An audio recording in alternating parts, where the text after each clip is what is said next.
Welcome, everyone, to another edition of The Caribbean Immigrant. I am Kamala Aaron, the host and executive producer of The Caribbean Immigrant, which is a podcast that tells the stories of people who leave the shores of paradise for the hustle of the developed world. And today, I am joined by none other than Dr. John Loblack. He happens to be from the same country in the Caribbean that I am from, Dominica, not to be confused with the Dominican Republic. And Dr. John Loblack is actually EDD in organizational leadership at the University of Nova Scotia, the University of Nova Southeastern University. Southeastern University in Tampa, Florida. Got that out. Dr. John Loblack, welcome. Thank you very much. And thanks for considering me worthy to share with members of your audience. And I hope that the conversation as we move forward will be not only entertaining, but will be informative and inspiring to those who listen, because more than anything, as they say, life is moving so quickly. So we want to do everything we possibly can to drop some nuggets in the buckets of those who listen, if you will. I love that.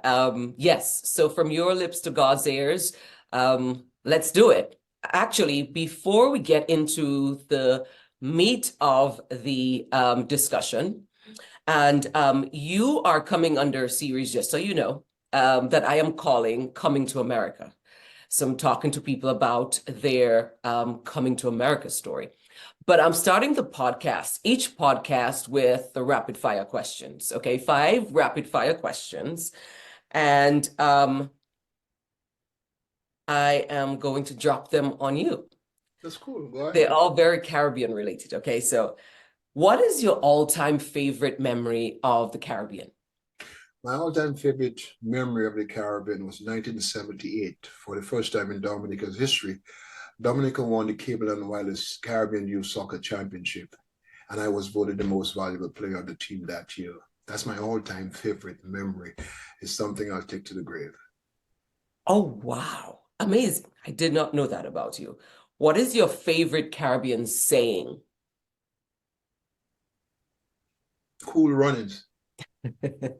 And whenever I say cool, in fact, when people ask me, so how you doing? I say easy like a Sunday morning.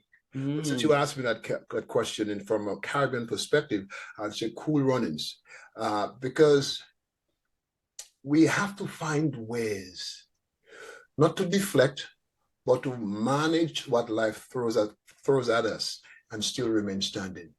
So regardless to what it is, I try my best to not get unnecessarily flustered by the challenges of life.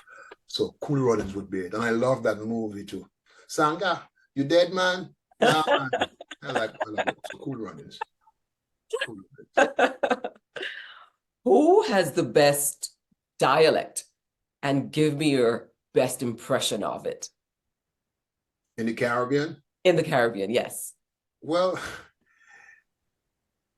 I am Dominican to the bone. Uh-huh. So I'm gonna say how I'm speaking to you right now is the best dialect that I have. It's the best dialect I have. So I'm Dominican to the bone. So when my son calls every now and then and say, "Hey Jolo, how you doing, now boy? Everything good now?" And I say, "What happened to Mr. No boy?" So that takes me back to when I was walking the streets of Pottersville, bare feet. And it's interesting how far we have come. And it's amazing that you asked me that question, because whenever I speak, the first question I'm always asked is where you're from. Mm-hmm. But I remember a couple of years ago, I called Cecil Joseph at DBS. Mm-hmm. And he asked, who is that? I said, you must be kidding me, because I assumed that, he and I used to do a lot of stuff together. We played sports together, same team, same community. So we hung out. So I thought, what kind of ridiculous question is that? Then he said, you have an American accent. I said, you must be kidding me. It's only then I realized that when I actually listened to my mother when she was here, said, boy, that's how I used to talk to me, boy. So it's amazing. It's amazing. So and even today, when I speak, I would, if I'm speaking to to folks who were born and raised in the United States, I would say, no, I'm going to share with you in my best American accent, and this is it because I ain't got it, and I do that for laughs. So, Dominica, everything. Any question you're going to ask me about favorite, it's going to be Dominica. It's going to be Dominica. Okay. And it's interesting though what you chose because I lived in Antigua for a while, and one of the things that they told me, it didn't really dawn on me until they said it. We know Dominicans because they end sentences with the word "na." It's like, What I'm doing, Mr. No Boy. right. Yeah, exactly. You going down there now? You so they know that's a Dominican. Okay. What is your favorite go-to Caribbean song? Believe by Obstinate. I've never Believe. heard that one. Believe we have Ah, I know. Yes, I and know. we will never fail. And I say believe because life can be a challenge sometimes, but you have to believe. Hence the reason why I love that song. In fact, I was playing it a couple of days ago. I played it about 4 or 5 times. Believe, believe, believe you have what it takes to make it, regardless of what life throws at you. And finally, who is your favorite Caribbean artist? Jimmy Cliff. And friends of mine are surprised that when I say Jimmy Cliff and not Bob Marley. Tell me why. The messages in Jimmy Cliff's songs, it did something to me. Once upon a time, I called myself the conscious one when I was on radio trying to be cool. And I just love the messages. If you sit down and listen, many rivers to cross, sitting here in limbo, the harder they come. Use what I got to get what I need. Those songs, I fall back on them a lot of times. Jimmy Cliff. Got it. Okay, so that's the rapid fire question portion. Now I'm going to get into the deep stuff. And I realized I said everything you're going to ask is going to be Dominica, and I just gave Jimmy Cliff. So let me give you Dominican. King Dice. Really? Okay. King Dies. And why? Message and I music. need a reason, but I'm just curious. Message. If you listen to the songs that he sings. In fact, today I was playing my favorite all-time song of King Dice is Everything Lost. Everything Lost. And I love Wanted. I love songs with a message. Yes. Not whether it's blue or red or labor or freedom. I just love songs with message. Before Dice, it was MC, but I just love Dice, and he can really sing. So yes. Dice for me. Got it. So, Dr. John Loblack, I'll tell our audience that you're from Dominica.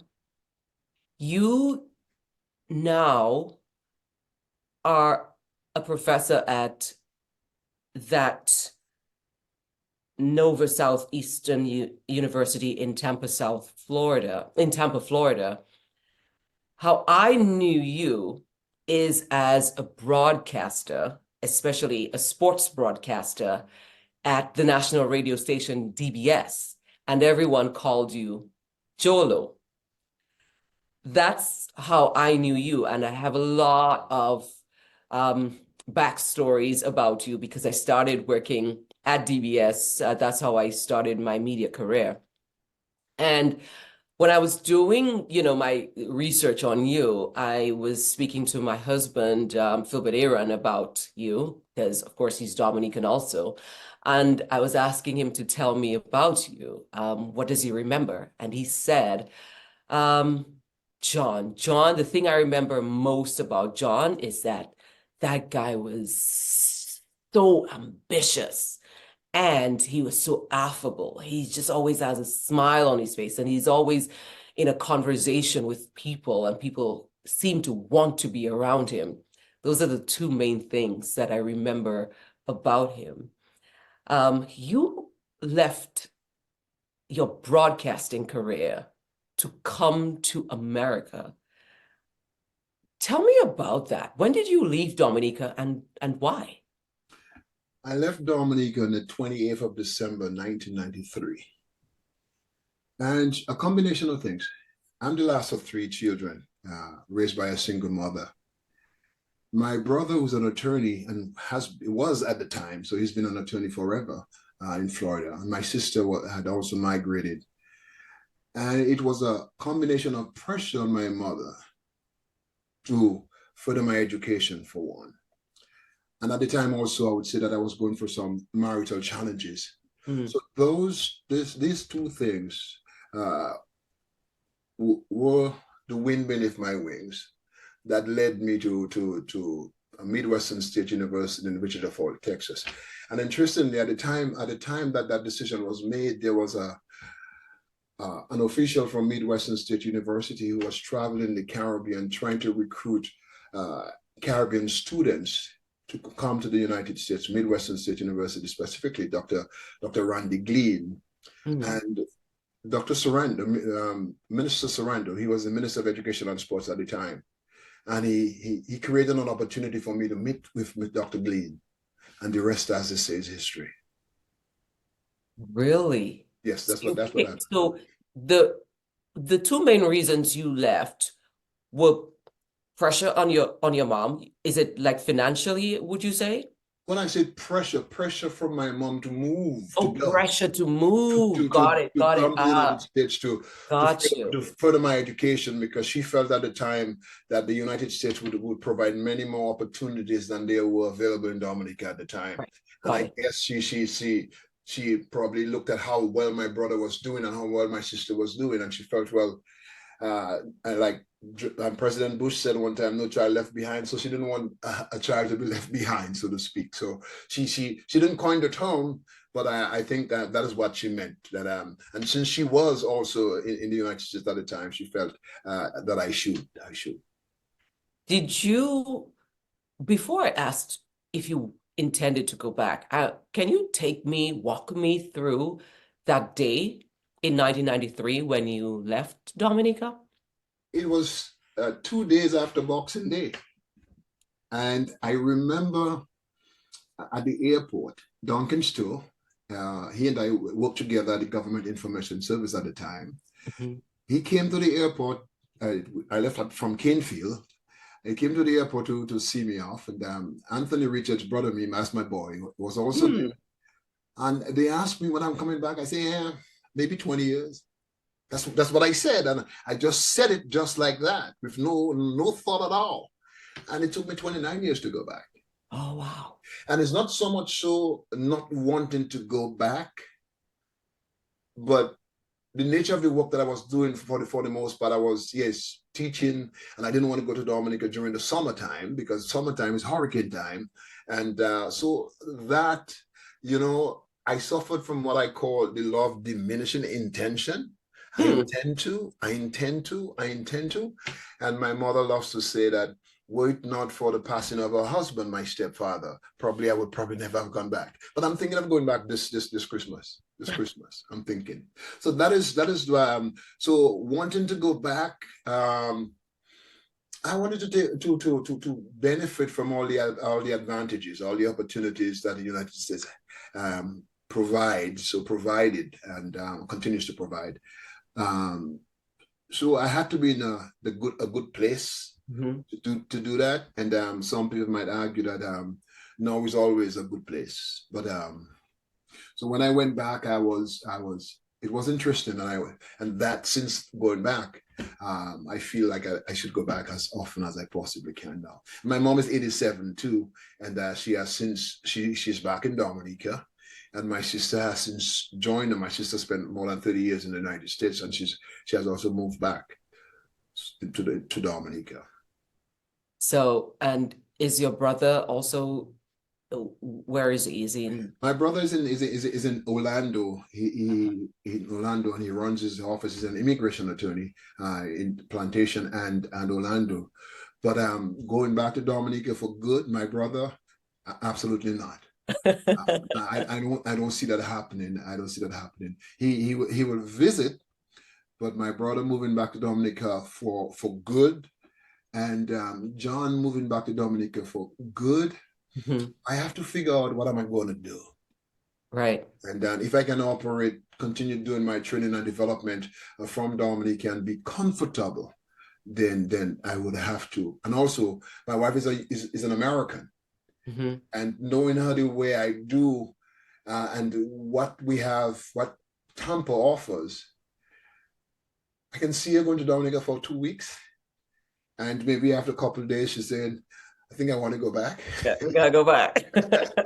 So that's a challenge, but um, opportunities. If an opportunity present itself, then for sure, then for sure. What I was disappointed with, I mean, I applied for a position in Dominica for Dominica State College, and I never got a response. But that's another story for another time. So let's keep moving.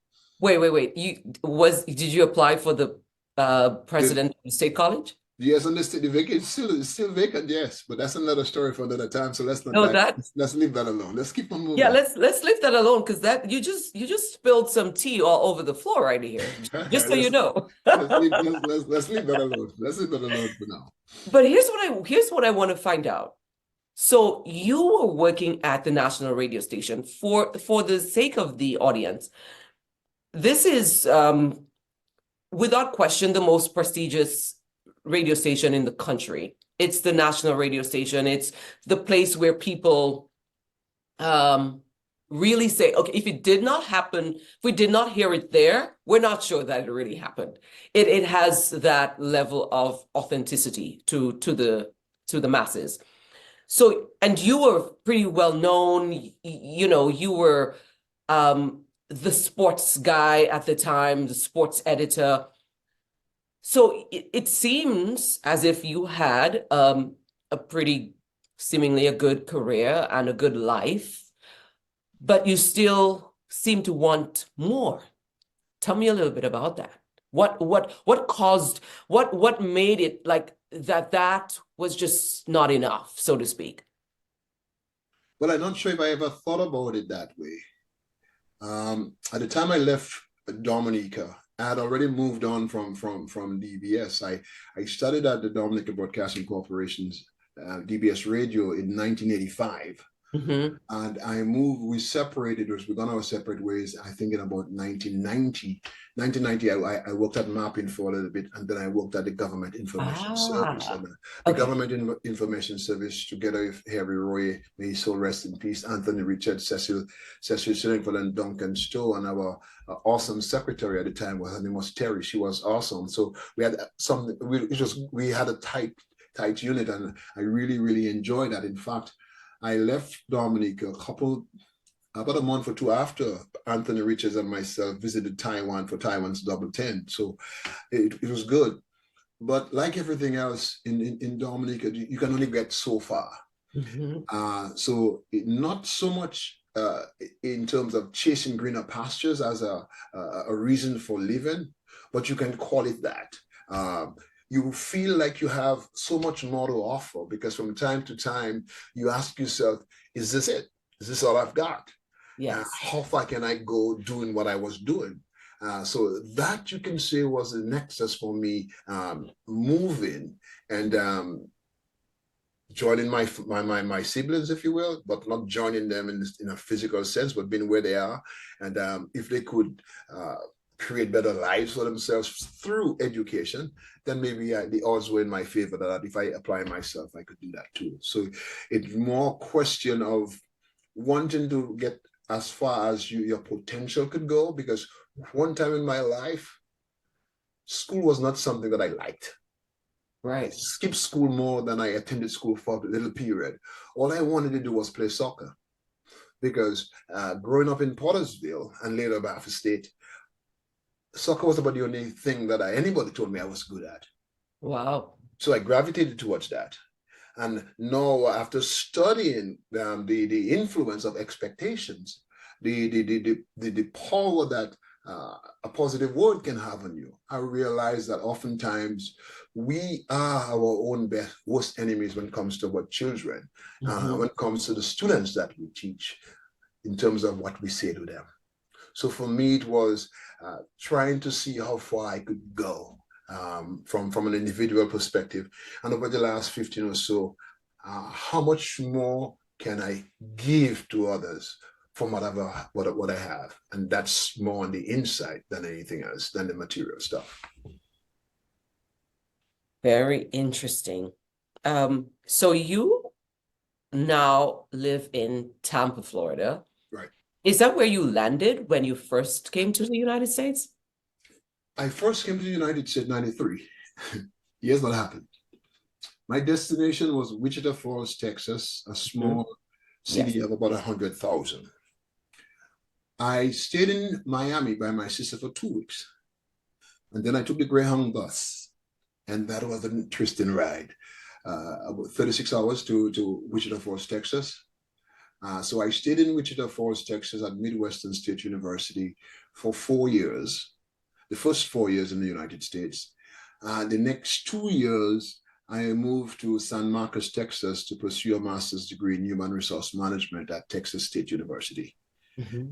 From there, I moved to New London, Connecticut.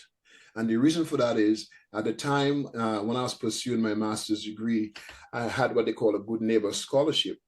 And the company I was working for in campus dining paid 50% of my tuition. Oh, wow. So, but I had to sign a contract to work with them for a minimum of 1 year. Hence the reason why I moved to Connecticut. So for me, it's been Texas first, then Connecticut, and Florida. I've been in Florida since 2002. I first spent about 3 years in Orlando. My sister was in Orlando. And from Orlando, I moved to Tampa. So I've been in Tampa from 2005. Now, I normally make fun of people from the Caribbean who live in Florida. Here's the reason why. Like fun. I like to say that you're in the US, but you have so much Caribbean culture around you that you're kind of still in the Caribbean a little bit. What are your thoughts? Well, I'm good with that. I tell you why. I tell you why. Natural disasters, you cannot get away from it. So could I go to Oklahoma? Well, tornadoes. Should I go to Northeast? Oh, I can't deal with that cold. But in Florida, Florida's weather is identical to that of the Caribbean. Yes. And I know what that is. So I'm comfortable with that. I'm good with that. There's a lot of water, just like the Caribbean, although I don't go anywhere close to the water because there are too many sharks in there. But yes, you're right. For me, it's like back home. So you're right. So I'm good with that. Yeah, I'm good with that. What made you choose to settle there? I think my siblings were in Florida. My siblings were in Florida. That is more than anything else. My siblings were in Florida. Now, being a Caribbean immigrant myself and having heard so many stories of immigrants, and I'm speaking specifically Caribbean immigrants, I know that there are struggles. Tell me about the lowest point, your lowest moment as an immigrant in America. Well, I'm not sure if you know, but for me, it's how you interpret whatever it is that you're going through. Okay. Interpretation has a lot to do with it. But I'll tell you my lowest point. I remember it was in maybe January 1994. That's basically a year after you came to the United States. Not a couple of months, about a month actually. I got here January 94. Okay. December 93. Yes, it came December. So what was yeah, it was after I calculated the amount of money that I came with, I realized that Houston, we have a problem. Houston, we have a problem. Fortunately for me, a friend of mine, may he so rest in peace, he passed away. He was from Grenada. He was at Wichita Falls, Midwestern State, a year before I got there. So he introduced me to a young man, Michael, who was from Ghana. And Michael is now, interestingly, a sought-after plastic surgeon in California. I didn't realize that the bed that Michael slept on when he was in Wichita Falls, a bed he found in the dumpster, he said that was the first bed that he ever slept on. But for me, Michael was working in the dish room on campus dining, but he didn't like the job. He was dissatisfied with the job. And he wanted to get somebody reliable to replace him. So Carlos, Michael's friend, who later became my buddy, introduced Michael and myself to each other. Michael brought me to the manager, Mr. Bobby Masters at the time, and I got the job and I was excited. $4.10 an hour. And on the first day of the job, the first day, it was a Friday. When I got to work, Bobby said to Andrew, Andrew was a long-time dishwasher, could you show John around and let him know what he has to do? Andrew brought me to the staff restroom. My first task, first day on the job, was to have cleaned a filthy staff toilet. In cleaning the toilet, I kept saying to myself, you worked in Dominica, you shouldn't die. You were on television, and now you're cleaning other people's doo-doo. But then I said, as long as it's legal, as long as it's moral, I'm going to do it. But after I reasoned with myself, it was all peaches and cream after that. Because were it not for that job, it would have been worse. Were it not for that job. Yeah. Because having the job was one thing. They helped defray the cost of everything else. But I also got to eat free. But the thing is, I was not supposed to eat free. But you mentioned earlier that your husband said this guy was so affable. It was easy for him to get along with everyone else. Yes. So I got along very well with all the employees. So they always allowed me to slide in. Even after they were chastised by the manager, they still allowed me to slide in. So that day, but everything full circle, that is not so much what life throws at you, but how you respond to what life throws at you. So that's it. That's it right there. Now, I want to stay on that for just a little bit because of all of these stories of immigrants, right? That you come to America as a fully grown adult, you know who you are. You've had, a lot of people have had, like you were saying, I was on TV. I was an anchor. I was hosting my own show, and here I am doing something so menial, below your station, quote unquote. What does that do to the psyche of you? What did that do to your psyche? Obviously, you did turn it around, but I'm curious to, day over day, you come back to do these types of jobs after where you've been. Well, What does that do to you? for me, I can only speak for John. It helped me tremendously in developing the mindset that I now have. Which is That what? is not where you are, Yeah. but is what you do with where you are.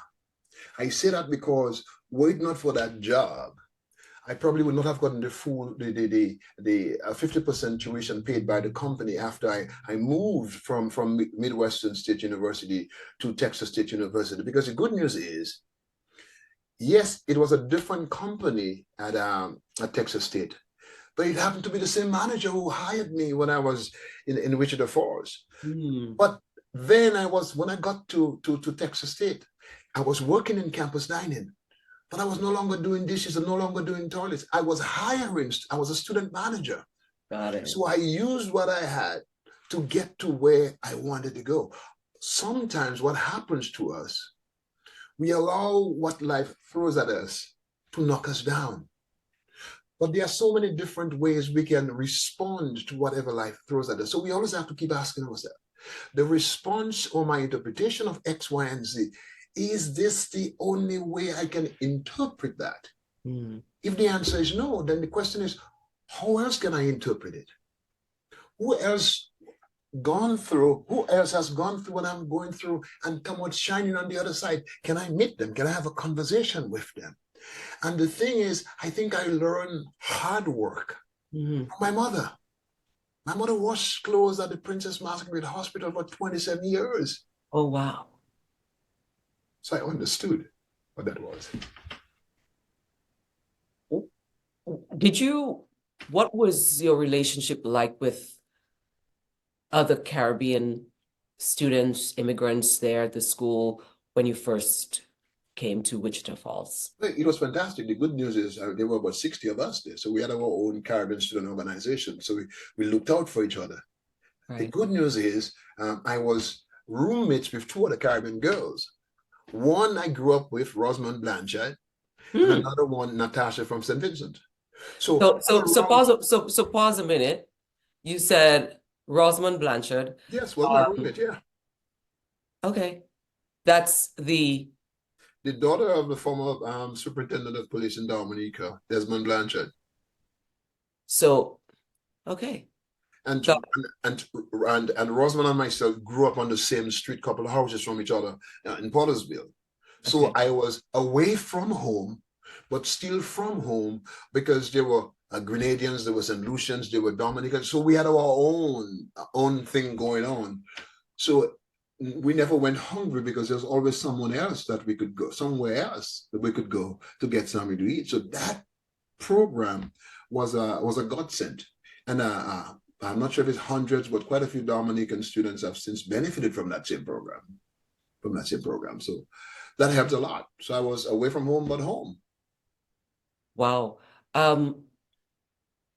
When you were at that school, you studied you studied Sociology. sociology. Okay. And your intention was to do what with it? What did you think you were going to be or do? That's a good question. I would probably better answer that question by saying what I know I did not want to do. Okay. I know I did not want to sit behind a desk. I know I did not want a job that would not give me opportunities to have interactions like we have it now, because I felt coming from the broadcast background that I had. And I wanted to position myself in such a way that I'd be able to interface with people more often than not.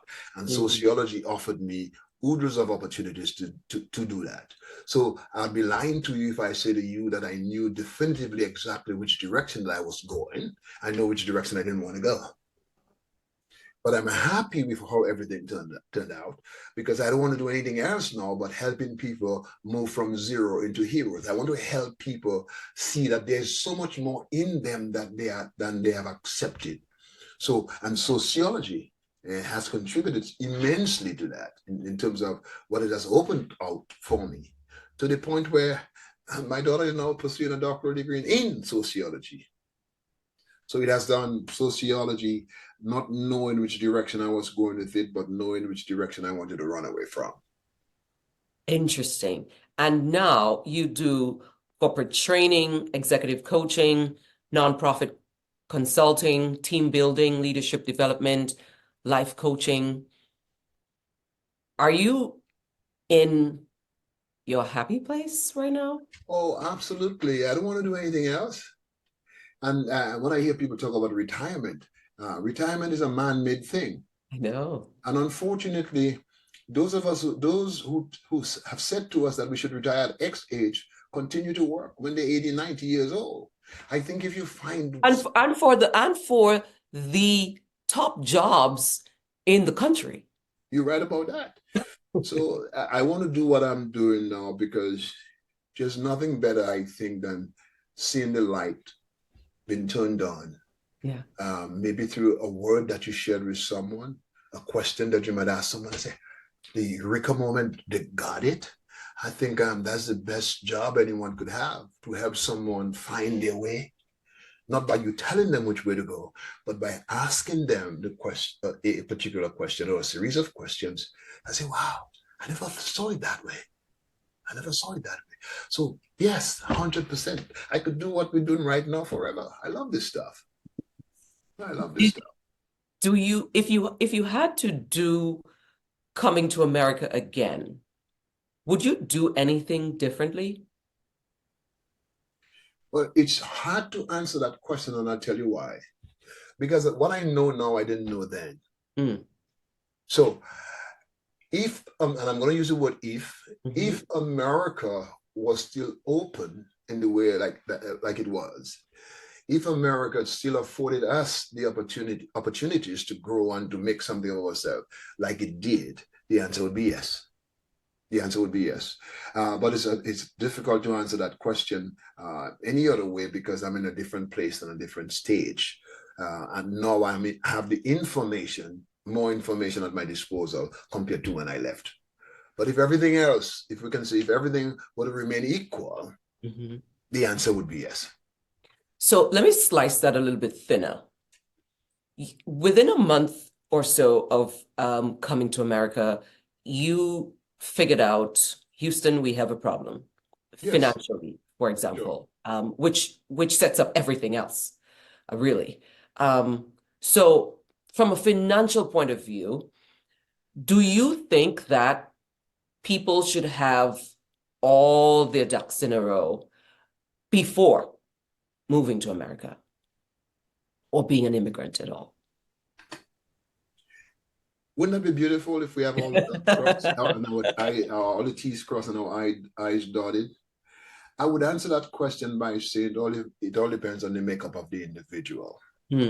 What I would prefer to say is it would be better, you would increase the odds of success if you have all the necessary information at your disposal so you know what you're walking into. Because sometimes when we have all the dollars and cents in our pockets, we become lethargic. We are comfortable. Yes. And we do not grow when we are comfortable. But if we have X amount to meet us Y distance, and we can figure out as we go, then we stand a better chance to grow. So that's how I'd say it. So it would depend on the individual makeup in terms of the individual's ambition. It would depend on how self-directed the individual is, because that could make a difference. It could depend. So those variables would be important.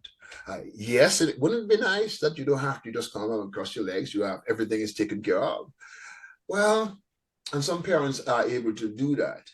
But then those of us who are fortunate enough to be that way, we do not grow as quickly as those of us who have to, who are made to work for everything.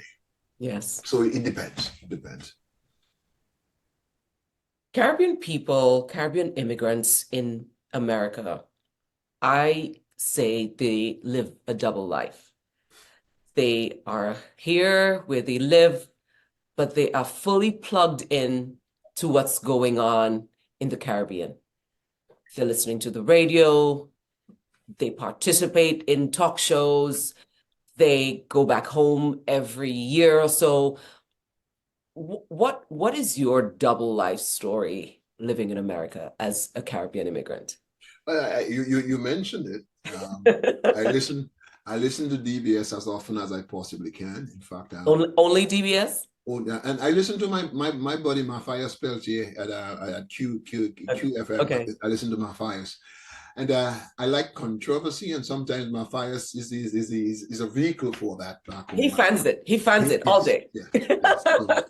So I listen to those two stations, and I have buddies that I speak to every now and then. But I tell you my challenge. I'm in a different space, different place.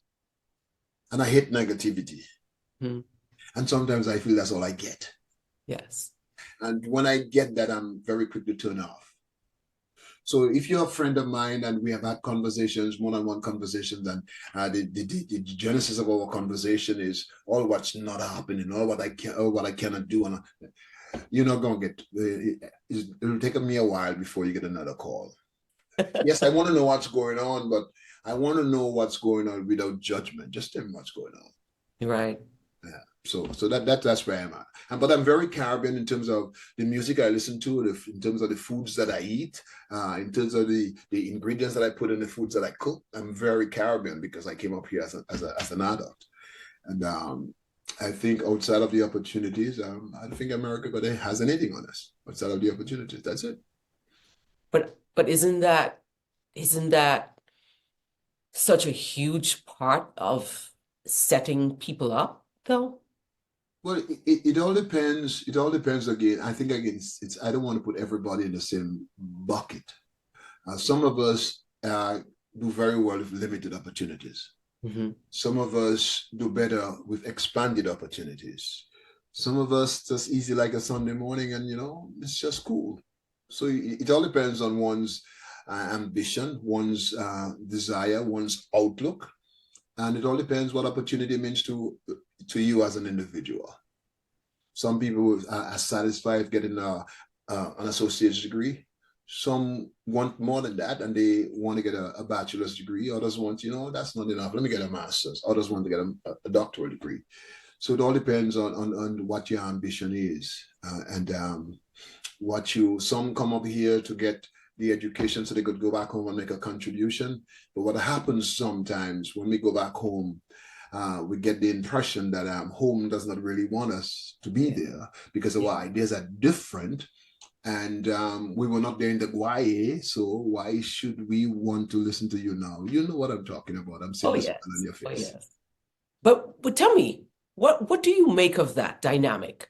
The struggle between those who stay home permanently and those who chose to make another place home, but carry the country in their heart all the time. What do you make of that dynamic, Dr. Loblack? As you were asking the question before you got to the end, I was trying to figure out what was my mindset when I was in Dominica and having to deal with what those in Dominica are dealing with now with people like myself coming back. So did I have the same mindset, the same attitude that, now you want to come and tell us what to do? Why don't you go back where you come from? Blah, blah, blah. So I think it's a divide that we have to try to bridge. And the only way we can bridge it is through education, and not necessarily formal education, but to help those who, for whatever reason, remain or stay in Dominica, for example, to understand that the reason or reasons why some of us leave or have left is because Dominica could offer us so much. Mm-hmm. But now we went out inside. In fact, Dominica filled the bucket halfway. Mm-hmm. And no matter how long we stayed, the bucket was not going to get filled to the brim. Mm-hmm. So we went out to get the other half. Now we're coming back home to give from that filled bucket because we now have more to offer. Mm-hmm. So if we can get the majority who stay to understand and appreciate the rationale, the reasoning, what we went is like, you want groceries, you have the money, not the groceries. Yeah. And even if you stay in the house, you're not going to get the groceries. You have to go to the grocery store. Yeah. So the United States is the grocery store. We went and get some groceries. United States is the bank. We went and get some money from the bank. Now we're coming back home to share from that bucket and from that bank. And I'm not sure where we should start, but if we can start the conversation going, so we can deepen the understanding and appreciation in the minds of those who stay. So when those of us come back, they'll be more appreciative and recognize that, this guy's in a better place. He's not just a sports reporter now. He can tell me a thing or two about a thing or two. And if I listen to him, I'll be able to move from where I am to where I would like to go. So, heads up, that topic alone is a conversation that I would absolutely love to explore further on the Caribbean Immigrant, because it's such a thing. It's such a huge deal. That push and pull, tug of war between those who stayed home and those who did not. And that point of view that you have, I would love to explore it further. So I'm just planting that seed, so you know that. As we get closer to the end, I am going to ask you this. What should Caribbean governments or leaders know about their citizens who leave the Caribbean that they seem not to know? Well, I think they know. Do they? because some of the leaders themselves benefited from the opportunities that America offers. So they know. So I think they have to do some introspection and find some ways to remove the ego, because the ego gets in the way. Okay, John is coming back to Dominica. Let's just use Dominica for example. John has a doctoral degree, but I'm not sure which side John is on. So therefore, I am going to be cynical in my approach towards John, because if John starts gaining a foothold, I better look out for my position. So I think if we can appreciate or get to the place and the space where we understand that as small islands, for example, we do not have the resources to provide our people with the skill sets and the mindsets or the competencies that they need to make more of themselves. So they have to go. So when they go, can we now create opportunities that will entice them to come back to give back some of what they've received from overseas? So I think it's they have to make a conscientious effort. And whether John is on the left or the right, the blue or the red, is the contribution that John can make going to be for the overall good of more of our people? And if the answer is yes, so let's find ways to bring Johns and Filbert and Kamal back. Let's find ways to bring them back, because at the end of the day, the country will be better. That's where the space I think they need to get. And it shouldn't be difficult for them because they know better. You think so? No, they know better. But it's not the knowing that's the challenge. The challenge isn't to do it. They know better. They know better. Let's take DBS, for example. Yes. Because you and I have some experience with DBS. Absolutely. I've offered, I said, Cecil, I can come back to Dominica and help. Invite me. I'm shocked that we are not making sufficient investment in the development of the people that we have. I am shocked to learn that in 2024, few businesses actually invest in learning and development of your people. Because if the people get better, your business is going to get better.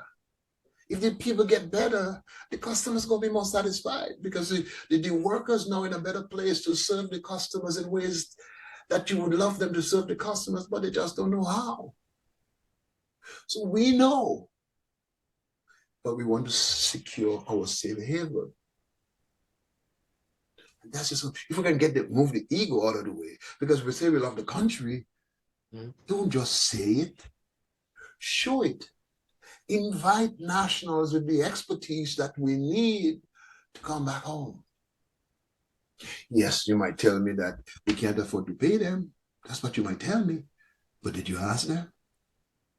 Don't just assume that they want X, Y, and Z because they have a few letters at the back of their name. Yes, that might be so. But don't assume that is so. Ask them. That's my story, and I'm sticking to it. Dr. John Loblack, people in Dominica affectionately, and I underscore that word affectionately, call you Jolo. Such a pleasure. Right back at you. I felt it was an honor to be invited for I said, wow. So thank you for considering me worthy to be interviewed, because you felt that I have I know a thing or two about a thing or two. I like to say that I could share something. And if what we share today can make a difference in one person's life, we have done our job. Because oftentimes we are discouraged when the masses do not absorb the wisdom that we share. But when we do that, we just defeated our purpose. Just shoot for one.